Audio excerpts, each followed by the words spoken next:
For breakfast on this day, I had a tofu scramble, which is one of my favorites. I started by adding about 1 tablespoon of olive oil to a pan on medium-high heat and crumbling in 1 block of firm tofu. I then diced some potatoes and red onion. To the tofu, I added turmeric for color and garlic powder, lots of garlic powder. I then added the potatoes to the pan along with fresh black pepper and more garlic powder because you can never have too much garlic powder. Instead of salt, I used soy sauce to give it more flavor, and then I covered it to let the potatoes steam. While that was cooking, I chopped up my other vegetables. The good thing about scrambles is that you can add any vegetable that you have that's about to go bad. So I added some bell peppers and grape tomatoes that I just had sitting in the fridge. I also had this veggie sausage that I needed to use up, so I cut it into little pieces and then added everything except the grape tomatoes to the pan. I stirred everything really well and let it cook until the tofu got brown and crispened up. I really like it that way. I think it has a really good texture when it's a little bit crispy. Every time I cook, I save my food scraps to feed them to my worms, and it's a really great way to reduce your food waste. When the scramble was close to being finished, I added the grape tomatoes and spinach. You can add any green that you have to this. I added spinach, but you can also add kale or chard would also be good. I covered it and let it cook for about 2 more minutes, and then when it was done, I served it with a tortilla and some sliced avocado. You can also just wrap it all up into a tortilla and eat it as a burrito, which is really good.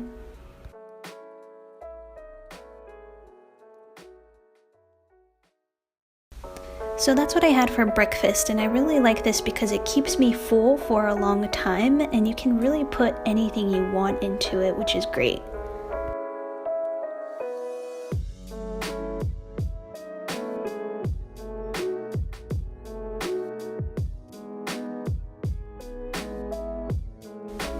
So for lunch, I had a chickpea smash, which is a very easy recipe. It's great when you don't have a lot of time to make lunch, or if you're lazy like I am. So you start with draining a can of chickpeas and rinsing them, and then smashing them up with a fork, or if you want to make it easier for yourself, you can put it in a food processor. So this is basically a vegan version of an egg salad.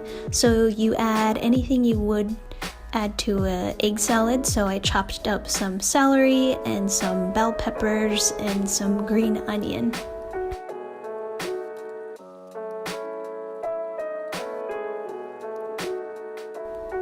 After I chopped everything up, I added everything to a large bowl and added Dijon mustard, fresh ground black pepper, garlic powder, and smoked paprika. And I would say I added about a tablespoon of each spice, and I added about 2 tablespoons of vegan mayo. You can add more depending on how creamy you like it, but I didn't want to add too much. So since I wanted this as a sandwich, I toasted some bread. I love Dave's Killer Bread because it's vegan and it's really good. So I toasted that for about 10 minutes, and excuse my toaster oven, it will never be clean. Once my bread was nice and toasty, I just added my chickpea smash on top and added some jalapenos because I love it spicy. This is really good, but if you're not into spice, then just forget about this. And to top it off, I added a piece of lettuce and my other piece of bread, and there you go. It's a really easy sandwich and it's really good. It's good even days after you make it.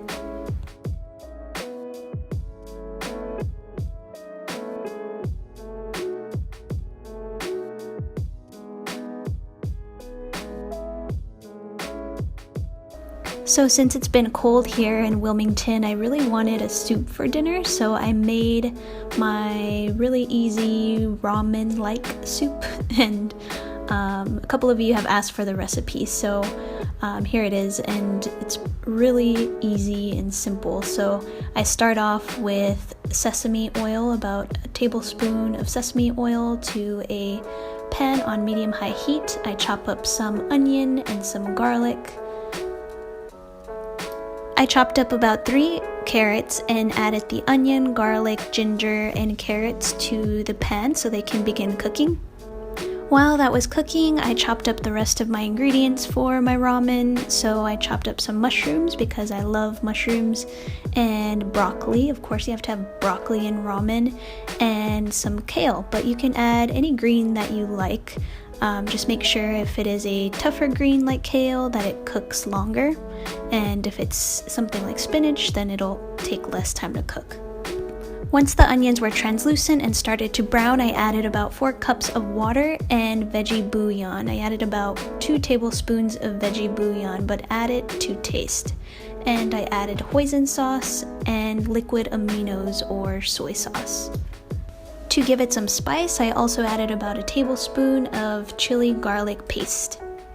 I then stirred it and covered it and let it cook on medium-high heat for about 20 or 30 minutes. While that was cooking, I got started on my tofu, so I just drained and rinsed my tofu and then cut it into little rectangles and dry fried that on a pan on medium-high heat. I then added my veggies to the broth, so I added the mushrooms and the broccoli and let that cook for about 5 minutes or until the broccoli was bright green and tender. And then I added my ramen noodles to the pot, but I would recommend to add the ramen noodles to the bowl that you'll be eating out of, or else they'll just absorb all of the broth and you'll have to make more later on. So yeah, definitely don't do this.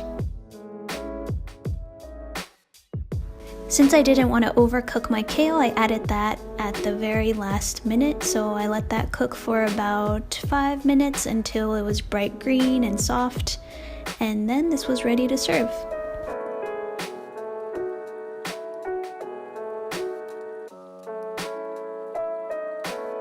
So I served this with my fried tofu on top and then doused it in sriracha, of course, and then added a lot of cilantro and lime juice, and I love it that way. It is so good.